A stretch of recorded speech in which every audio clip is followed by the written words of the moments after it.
Good morning. I am out on my porch, or my balcony. I got my tiki torch going. I just set that up this morning because I'm really loving the brisk morning, and I love a good fire in the morning. And I'm pretty sure I'm doing something that is not right now, like having my fire pit on my balcony. What I love about the morning that I wanted to share with you as well is like this tree over here. I don't know if you can see it. I love how the squirrels play in the morning. They run and you can hear them and you can see them jumping. And this morning, I'm a little apprehensive because I have my fusion treatment in which I have to go into hematology and get the medicine dripped. And it takes about 4 hours. I'm always a little nervous beforehand because of traumas of like last year, of the ups and downs like with each treatment. So I'm really taking the moment to just get still. I got my tea, in which today I already did the tea ceremony, but then I poured extra into this cup where I'm doing it more as a connoisseur. And I got breakfast here, and breakfast is not really traditional. Sometimes it's cauliflower rice with tilapia, cucumbers, cilantro, and ginger. I had some seaweed earlier, but I ate that already. So every day I've been doing my stillness practice, and then also a practice of cultivating contentment.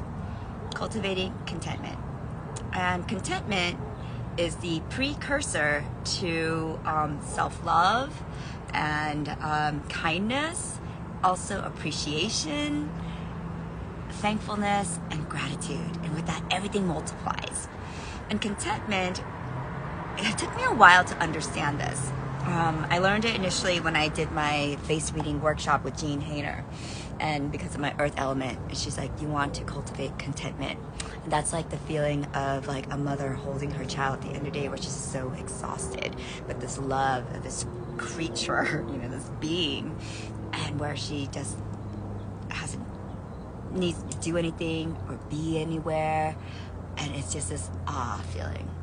For those that don't have children, that same feeling you can get like with a pet, if you love animals, and it's just this beingness, this presence, and that you don't need to be anywhere else or do anything else. So every day I try to cultivate contentment, and I really understood that this year when I was in California, when I saw my little girl interacting with her cousins, me being with my cousins, and it's just not having to prove anything or analyze. So one of the things for me, contentment, is like, and that doesn't cost any money or whatever, is a fire. I hope you guys can smell it. And I have no shame in using fire starter because it's quick. And then I love the smell of citronella, and so that's why I love the tiki torch. I don't know if you can see it. Anyways, the tiki torch. And then I look at the flames too, and just like in that stillness, that brings me calmness as well. So I've journaled today, and one of the things that happened this week was I randomly had to take my neighbor across the street, and he's actually over there. He's this 75-year-old man, and he's got some health complications, but he's such a sweet man. On Sunday, I reached out to him because I needed help because my fire detector was going off, because I need to change the battery, and I'm too short to change the battery. Short people problem. Even with a chair and a step ladder, I needed like a longer step ladder, a bigger one. And so I asked if he can help me out, or if he had a ladder so I could borrow. He didn't return my phone call till the next day, and he said, I'm sorry, I've been out because of my health, and I had this colonoscopy, and now the person that was supposed to take me isn't able to. And so I told him I would take him. And then it's at 8 a.m. and Isabella has to go to school at 8 a.m. The hospital is like all the way on the other side of town. That takes like 40 minutes to get to. And then her school is over this way on the other side. And so I told Isabella that we had to wake up really early to take him, and then I would take her to school. She might be a little late or whatever. So We did. She was such a good trooper. She woke up where she knew that she just had to get up and sleep in the van, because I've got like an RV van in which I put down the seat to be a bed. And so I was like, you just need to wake up, girl, honey, and then just, you can sleep, continue to sleep in the van while I drive to take him to the hospital.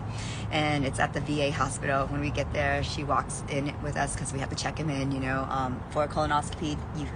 The driver has to be there in the presence so that they know that this person's not just going to grab an Uber or whatever or drive themselves home. So, Isabella has another exposure to a hospital, which she has a lot in the last 3 years because of my colitis situation and her dad's health situation as well. But this one was a different one because it was a VA hospital. And she's like, what's a veteran, Mom? And so then I had to tell her what a veteran is. So it was another learning experience. So everything that happens in your life is supposed to be a learning experience for you or for someone else, right? Even though whatever it is that you're going through, and you could turn it around to a different experience. Anyhow, I pick him up, and I know that he's tired because he had to do the prep, and I fed him. I gave him a bunch of food, so when he woke up, he would have food to eat. And I haven't heard from him in like 3 days. I check up on him that evening. I check up on him the next day, where I text him, I make a phone call, I leave a message. Nothing. And so I'm paranoid because of my last colonoscopy, where I knew that they took out polyps from him, and they took out polyps from me as well. And I bled a lot, and I had to go back into the emergency room because I bled so much. Anyways, that was another trauma, okay?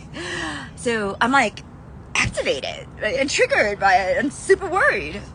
So yesterday I was like, Bella, we got to go to our neighbors and check if he's okay, if he's not dead. I shouldn't probably have said that, because then it made her all worried too. We knock on the door, we bang on it, I call, I'm at the door, nothing. So I call the police.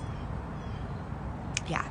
And I was like, listen, I need someone to come in to make sure that he's okay, because I can't get in. He's not responding. I don't have any other numbers for him, or like contact family, whatever. So we get back into the house. Half an hour later, he calls and he says, I'm sorry, I've been sleeping, but I just got your message. And yeah, so then I had to call the police back and take back the call.